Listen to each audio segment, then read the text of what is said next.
Sodom Gomorrah.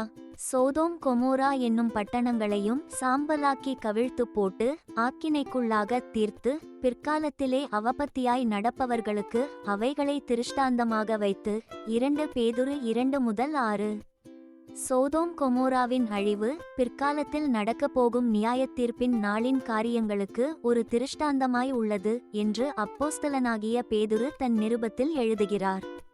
இதனை தெளிவாக 2 பேதுரு 2:4-9 வசனங்களில் பாவஞ்செய்த தூதர்களை தேவன் தப்பவிடாமல் அந்தகாரச் சங்கிலிகளினாலே கட்டி நரகத்திலே தள்ளி நியாயத்தீர்ப்புக்கு வைக்கப்பட்டவர்களாக ஒப்புக்கொடுத்து பூர்வ உலகத்தையும் தப்பவிடாமல் நீதியை பிரசங்கித்தவனாகிய நோவா முதலான 8 பேரை காப்பாற்றி அவபத்தியுள்ளவர்கள் நிறைந்த உலகத்தின்மேல் ஜலப்பிரளயத்தை வரப்பண்ணி சோதோம் கொமோரா என்னும் பட்டணங்களையும் சாம்பலாக்கி கவிழ்த்து போட்டு ஆக்கினைக்குள்ளாக தீர்த்து பிற்காலத்திலே அவபத்தியாய் நடப்பவர்களுக்கு அவைகளை திருஷ்டாந்தமாக வைத்து அக்கிரமக்காரருக்குள் வாசமாயிருக்கையில் அவர்களுடைய காமவிகார நடக்கையால் வருத்தப்பட்டு நாள்தோறும் அவர்களுடைய அக்கிரமக்கிரியைகளை கண்டு கேட்டு நீதியுள்ள தன்னுடைய இருதயத்தில் வாதிக்கப்பட்ட நீதிமானாகிய லோத்தை அவர் இரட்சித்திருக்க கர்த்தர் தேவபத்தியுள்ளவர்களை சோதனையினின்று இரட்சிக்கவும் அக்கிரமக்காரரை ஆக்கினைக்குள்ளானவர்களாக நியாயத்தீர்ப்பு நாளுக்கு வைக்கவும் அறிந்திருக்கிறார். காணலாம். இங்கு சோதோம் கொமோராவின் அழிவிற்கு காரணம் அதில் குடியிருந்த மக்களின் அக்கிரம செயல்களே என்பதை நாம் அறிவோம்.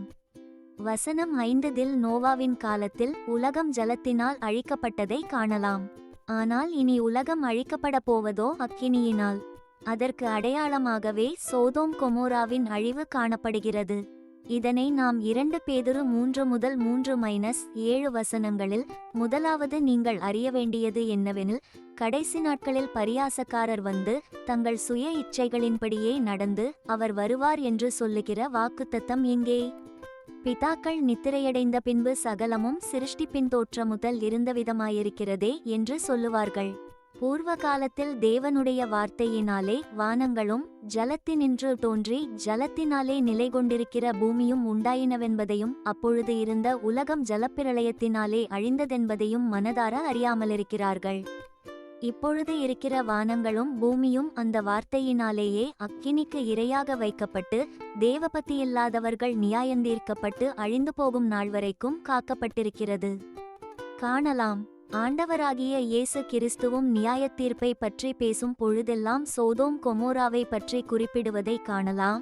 லூக்கா காலை 10:12, மார்க்கு காலை 6:11. மேலும் யூதா 6:7 வசனங்களில் தங்களுடைய ஆதிமேன்மையை காத்துக்கொள்ளாமல் தங்களுக்குரிய வாசஸ்தலத்தை விட்டுவிட்ட தூதர்களையும் மகாநாளின் நியாயத்தீர்ப்புக்கென்று நித்திய சங்கிலிகளினாலே கட்டி அந்தகாரத்தில் அடைத்து வைத்திருக்கிறார். அப்படியே சோதோம் கொமோரா பட்டணத்தார்களும் அவைகளைச் சூழ்ந்த பட்டணத்தார்களும் அவர்களைப் போல் விபச்சாரம் பண்ணி அந்நிய மாம்சத்தை தொடர்ந்து நித்திய அக்கினியின் ஆக்கினையை அடைந்து திருஷ்டாந்தமாக வைக்கப்பட்டிருக்கிறார்கள். எனவே சோதோம் கொமோராவின் பாவம் உலகத்தின் முடிவில் வரப்போகும் அக்கிரம காலத்திற்கு அடையாளமாய் உள்ளதை மேற்கண்ட வசனங்களின் மூலம் தெளிவாக காணலாம். அன்று சோதோம் கொமோராவிலே காணப்பட்ட பாவம் இன்று பூமி முழுவதும் பெருகி போய் இருப்பதை நாம் கண்கூடாக காணலாம். ஆனால் 2 பேதுரு 2:8-9 வசனங்களில் கூறப்பட்டுள்ளபடி இந்த பொல்லாத சோதோம் கொமோராவிலே இருக்கும் நீதிமானாகிய லோத்தை வெளியே வரப்பண்ணின பிறகே சோதோம் கொமோராவின் அழிவு ஏற்பட வேண்டும். அதேபோல் இந்த பொல்லாத உலகில் வாழும் நம்மையும் ஆண்டவர் நிச்சயம் இப்பூமியிலிருந்து மீட்டு தம்மண்டை சேர்த்து கொள்வார். அதன் பிறகே அதன் அழிவு வரும். ஆனால் உண்மையில் இந்த சோதோம் கொமோரா எப்படி இருந்தது என்பதை ஆதியாகமம் மதியம் 1:10 அப்பொழுது லோத்து தன் கண்களை ஏறெடுத்து பார்த்து யோர்தான் நதிக்கு அருகான சமபூமி முழுவதும் நீர்வளம் பொருந்தினதாயிருக்க கண்டான். கர்த்தர் சோதோமையும் கொமோராவையும் அழிக்கும் முன்னே சோவாருக்கு போம் வழி மட்டும் அது கர்த்தருடைய தோட்டத்தைப் போலவும் எகிப்து தேசத்தைப் போலவும் இருந்தது என்று காணலாம். அது கர்த்தருடைய தோட்டத்தைப் போல இருந்தது என்று வேதமே சாட்சியிடுகிறது. இந்த உலகமும் அவ்வாறே ஏதேனாகிய கர்த்தருடைய தோட்டத்தை தான் கொண்டிருந்தது.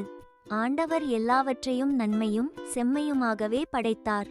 ஆனால் கர்த்தருடைய தோட்டத்தைப் போல் செழிப்பாயிருந்த சௌகரியமாயிருந்த அவ்விடத்தில் வாழ்ந்த மக்களின் வாழ்க்கையோ நரகத்தைப் போல் இருந்தது. ஆமாண்டவர் மனிதன் சமாதானமாய் சகலத்தையும் ஆண்டு வாழவே இப்பூமியை கொடுத்தார். ஆனால் அவனோ பொல்லாத வழியை தெரிந்து கொண்டது நிமித்தம் தானும் கெட்டு தனக்கு கொடுக்கப்பட்ட பூமியின் அழிவிற்கும் காரணமானான். மனிதனின் பாவத்தினால் அவன் மாத்திரமல்ல, அவனது வாழ்விடமும் அழிவிற்கு உட்படுகிறது. மனிதன் பாவத்தினால் நித்திய அக்கினியில் பங்கடைவதை போல அவனது வாழ்விடமும் நித்திய அக்கினிக்கு இரையாகிறது. ஆம், இன்று உலகம் முழுவதும் அறிவு பெருகியிருக்கிறது. செழிப்பான சொகுசான வாழ்க்கை பெருகியிருக்கிறது. மனிதனுக்கு தேவையான அனைத்தும் பூமியில் இருப்பதை போல் காணப்படுகிறது. ஆனாலும் இப்பூமியில் வாழும் ஒரு மனிதன் கூட தன் வாழ்க்கையில் பூமியின் பொருட்களினால் திருப்தியை அடையவில்லை. அதற்கு மாறாக மனிதன் இருதயமும் வாழ்க்கை முறையும் பொல்லாப்பினால் நிறைந்திருக்கிறது. ஆதியாகமம் 6-5-7 வசனங்களில் மனுஷனுடைய அக்கிரமம் பூமியிலே பெருகினது என்றும் அவன் இருதயத்து நினைவுகளின் தோற்றமெல்லாம் நித்தமும் பொல்லாததே என்றும் கர்த்தர் கண்டு தாம் பூமியிலே மனுஷனை உண்டாக்கினதற்காக கர்த்தர் மனஸ்தாபப்பட்டார். அது அவர் இருதயத்துக்கு விசனமாயிருந்தது. அப்பொழுது கர்த்தர், நான் சிருஷ்டித்த மனுஷனை பூமியின் மேல் வைக்காமல் மனுஷன் முதற்கொண்டு மிருகங்கள் ஊரும் பிராணிகள் ஆகாயத்து பறவைகள் பரியந்தமும் உண்டாயிருக்கிறவைகளை நிக்கிரகம் பண்ணுவேன். நான் அவர்களை உண்டாக்கினது எனக்கு மனஸ்தாபமாயிருக்கிறது என்றார். நோவாவின் காலத்தில் எப்படி ஆண்டவர் மனஸ்தாபப்பட்டாரோ அதை போன்றதொரு காலம் தற்பொழுது பூமி முழுவதும் இருக்கிறது. சமாதான பேச்சு என்று உலக தலைவர்கள் ஒரு பக்கம் பேசிக் கொண்டிருக்க, மறுபக்கம் லட்சக்கணக்கானோர் மாண்டு போகின்றனர். மனிதனின் உயிருக்கு மதிப்பில்லாமல் போயிற்று. அதேபோல் நீதியுள்ள வாழ்க்கையும் பரிசுத்த வாழ்க்கையும் கூட இவ்வுலகில் எவ்வித மதிப்பும் இல்லாமல் போயிற்று. ஆதியாகமம் மாலை 6:20 21 வசனங்களில், பின்பு கர்த்தர் சோதோம் கொமோராவின் கூக்குரல் பெரிதாயிருப்பதினாலும் அவைகளின் பாவம் மிகவும் கொடிதாயிருப்பதினாலும் நான் இறங்கிப்போய் என்னிடத்தில் வந்து எட்டின அதின் கூக்குரலின்படியே அவர்கள் செய்திருக்கிறார்களோ இல்லையோ என்று பார்த்து அறிவேன் என்றார். ஆம், இன்று சோதோம் கொமோராவின் கூக்குரல் பூமி எங்கும் கேட்கப்படுகிறது. சோதோம் கொமோராவில் நடந்த காரியங்கள் இன்று பூமி முழுவதும் நடக்கிறது. அன்று லோத்து நீதியுள்ள தன்னுடைய இருதயத்தில் வாதிக்கப்பட்டது போல் இன்று நம்முடைய இருதயமும் நாம் வாழும் இப்பூமியின் நிலை கண்டு வாதிக்கப்படுகிறது.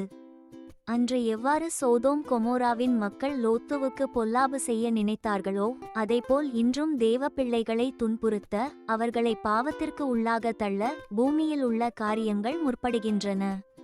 ஒவ்வொரு நாளும் நம்மை சுற்றி நடக்கும் காரியங்களை காணும் பொழுது பூமி பரிசுத்தமாய் வாழ தகுந்த இடமாக இல்லாமல் போயிற்று என்பதை நாம் அறியலாம். எனவே அன்று சோதோம் கொமோராவின் அழிவிற்கு ஒரு நாளை குறித்த ஆண்டவர் இப்பூமியின் முடிவிற்கும் ஒரு நாளை குறித்து இருக்கிறார்.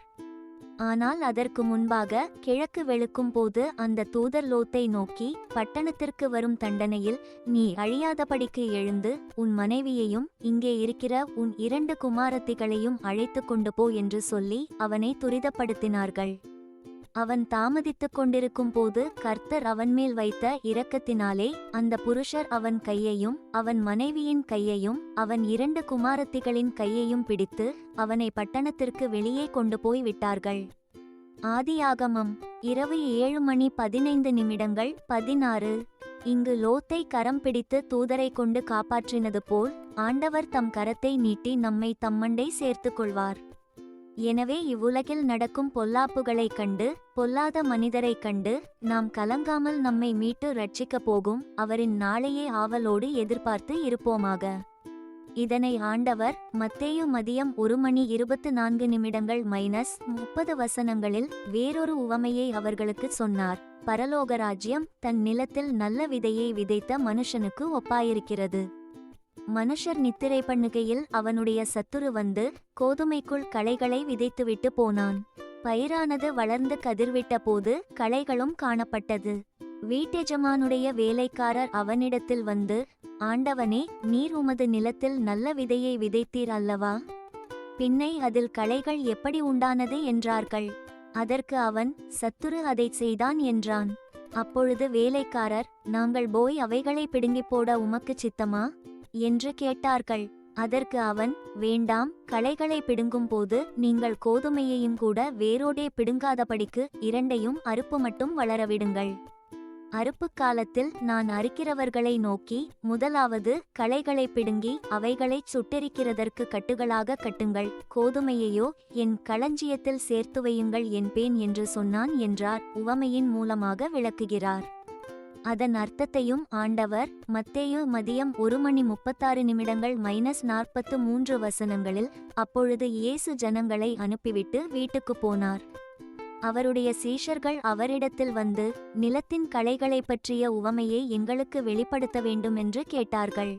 அவர் பிரதியுத்தரமாக, நல்ல விதையை விதைக்கிறவன் மனுஷகுமாரன், நிலம் உலகம், நல்ல விதை ராஜ்யத்தின் புத்திரர், களைகள் பொல்லாங்கனுடைய புத்திரர், அவைகளை விதைக்கிற சத்துரு பிசாசு, அறுப்பு உலகத்தின் முடிவு, அறுக்கிறவர்கள் தேவதூதர்கள்.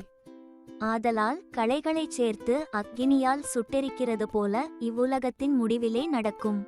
மனுஷகுமாரன் தம்முடைய தூதர்களை அனுப்புவார், அவர்கள் அவருடைய ராஜ்யத்தில் இருக்கிற சகல இடறல்களையும் அக்கிரமம் செய்கிறவர்களையும் சேர்த்து அவர்களை அக்கினிச் சூளையிலே போடுவார்கள், அங்கே அழுகையும் பட்கடிப்பும் உண்டாயிருக்கும்.